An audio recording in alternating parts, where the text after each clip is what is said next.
Thanks, Dan, for joining us today and giving us your time to talk about Chroma and music therapy. So, first of all, I want to start at the start. What inspired you to get into a career in music therapy? I think it has sort of two strands really. I started playing the piano when I was about 8 years old, and at roughly the same time, my parents divorced. I don't think they are necessarily totally linked, but in my memory, both sort of things happened at the same time. So very much I was interested in more of the expression side of music. I did have piano lessons for a number of years, obviously to learn formally, but then I just totally got into improvisation, composed little songs as a teenager and things like that. So I've always sort of been really interested in music and how people work on the inside. So, whether that's yoga, whether that's psychology. So those have been my, two passions really, music and human beings. And then I had just a really random conversation in 1999 in America with a girl called Sarah. I would still, remember the conversation. And she said, "Oh, have you ever thought about being a music therapist?" And I was like, "No, what is that?" And she sort of told me what it was. I did some investigating, and I just thought, wow, that totally brings together my two main interests, what I was saying, obviously the music and the psychological side of things. And I also felt that because I wasn't a performing musician, in terms of orchestras or rock and roll bands or anything like that, I thought actually this really provides me personally with a way of contributing something to society and also obviously earning a living. So I then, when I eventually came home from the States, I applied to get onto one of the training courses, which were at that time postgraduate diplomas, and completed that, and I qualified in 2002. So we've covered how you got into the business. What was the spark that set you off on the entrepreneurial journey?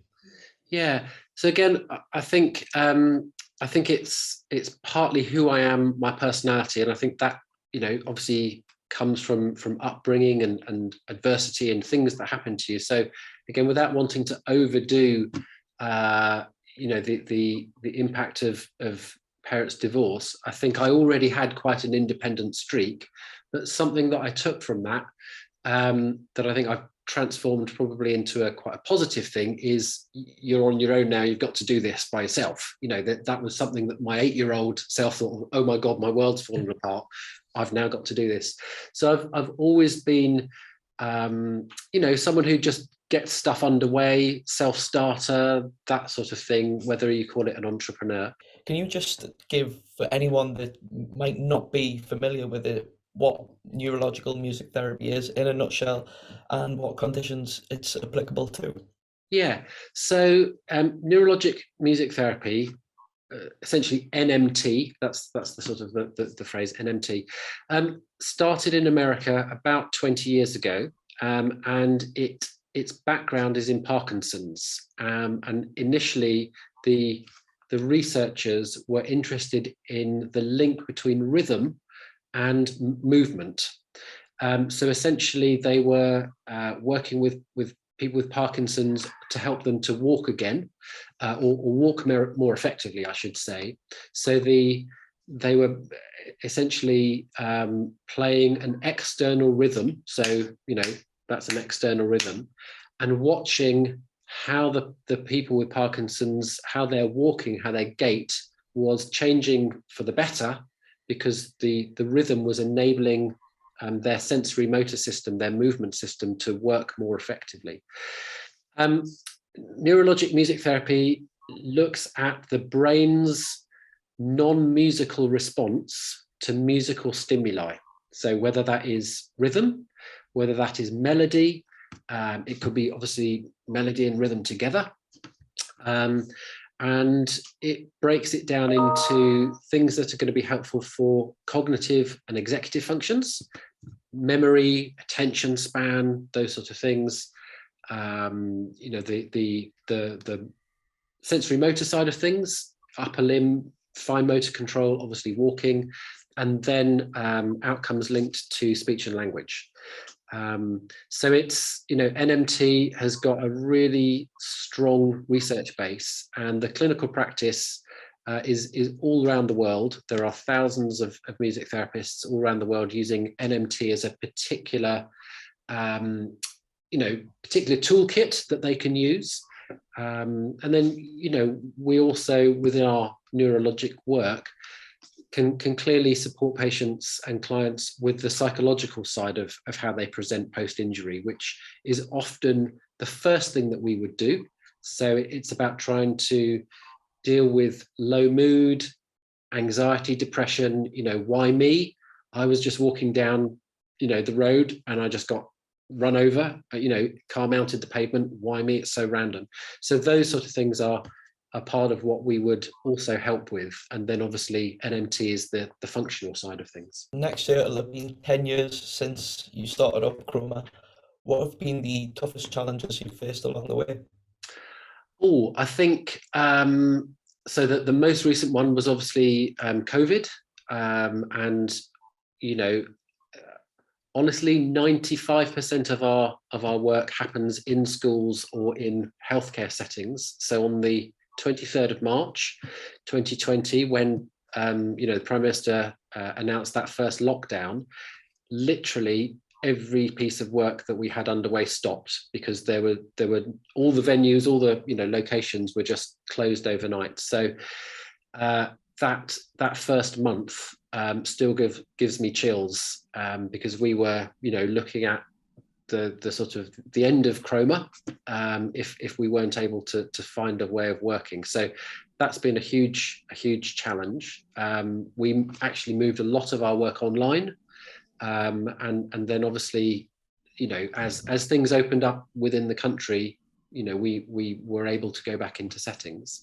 So that was a, you know, a really big challenge that everyone was facing. I think the other challenge that we've faced, especially around the sort of the neuro rehabilitation and healthcare side of what we do, is just changing the conversations about the clinical efficacy of art, drama, and music therapy.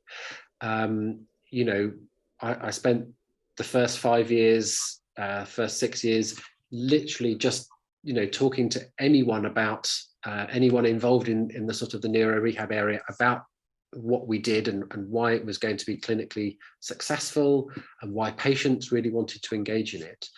And I, you know, I still spend an awful lot of my time doing that, but the conversation out there with the case managers, court of protection deputies has absolutely changed from night to day. You know, it's been a huge transformation. You mentioned before that there's plenty of clinicians now are using music therapy. It wasn't always accepted as it is today.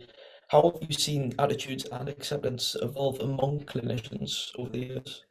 Yeah, so I think there's, you know, I was at the Babacom conference a few weeks ago and was chatting to one of the sort of heads of court of protection, one of the solicitor firms, and he was really generous just to come across and say, I just wanted to say, you know, you guys at Chroma have totally changed the conversation that his firm is having about music therapy and NMT, and I think that is about, it's partly about the education piece, so showing case studies, showing clinicians and you know, legal representatives what, you know, what NMT can do, what we can do, obviously as Chroma. I think it's also just about really collaborating with the other professions that we work alongside, so the physios, the neuropsychologists, and understanding that, you know, they will have skepticism, and that's a good thing, and we need to be respectful of that, and we need to come alongside them and say, this is not that, you know, speech and language therapy isn't effective, but for this particular patient, they prefer, you know, using melody as a specific treatment modality, a specific sort of active ingredient, if you like, in their rehabilitation, and we're going to be working alongside you. So I think it's a lot, again, about building those relationships, collaborating with people, explaining what we do, trying to answer all the very valid questions that we get. And, again, our experience, like last year we probably had more than 700 individual pieces of therapy happening in and around the UK. That's an awful lot of conversations, trying to help people see what we do. And once we are working alongside someone, it tends to be very quick that they go, oh, wow, that's going to make my goal more effective. And then if both of us are, happy to do those joint sessions, and we can see that the patient is benefiting, that, any sort of skepticism or professional concern about what is this really melts away. I think the other thing that is often overlooked or maybe not known is that music therapy is one of the allied health professions. So it's one of the AHP professions. It's regulated by the Health and Care Professions Council. So we are collectively in the same group as physio, OT, speech and language, neuropsychology. All of those are AHP professions. So when people realize that, it's like, oh, okay, we're all regulated by the same authorities, then we're good to go. How do you see NMT in neuro rehab developing in the coming years? I think NMT's got the potential to really be one of the gold standard interventions.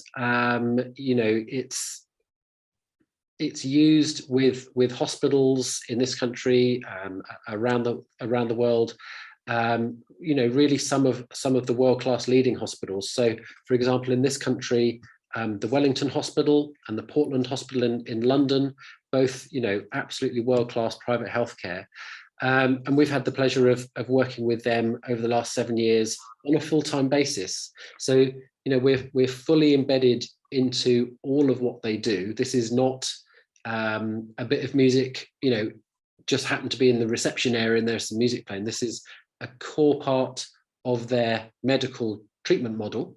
And it's I think it's NMT being seen like that more often and more widely, that it will start to have that sort of gold standard type intervention. If you look around the world, again, other, Spalding Hospital, Rehab Hospital in Boston, that's another world-class hospital. They have an enormous NMT service. Obviously in London, there's a range of other NHS hospitals. There's Putney, the Royal Hospital for Neurodisability. They've had, a number of neurologic music therapists over many years and have a fantastic music therapy department. So it's got much more than a foothold. I think it's now part of, the established quartet of therapies: OT, physio, speech and language, and music therapy. Yes, so Dan, we want to end these sessions that we have with entrepreneurs like yourself on a bit of a light note and get to know more about the person behind the business. So, if you weren't a music therapist, what career do you think path you might have taken? I've always wanted to have a second chance at life and be a marine biologist. I don't have that sort of mind. I don't have a scientific mind. I don't, I'm not very good at holding on to data and that sort of stuff. But I adore, the ocean and the beach. That's my sort of favorite place in the world. So I've always, wanted to do that. The other thing that I've got into in the last 5 years is triathlon. I'm currently trying to qualify for the Great Britain team in my age group. So, sport has always been really important to me. So, maybe I'd be a great runner or something like that. But certainly marine biology has always been the second, my second life would be a marine biologist.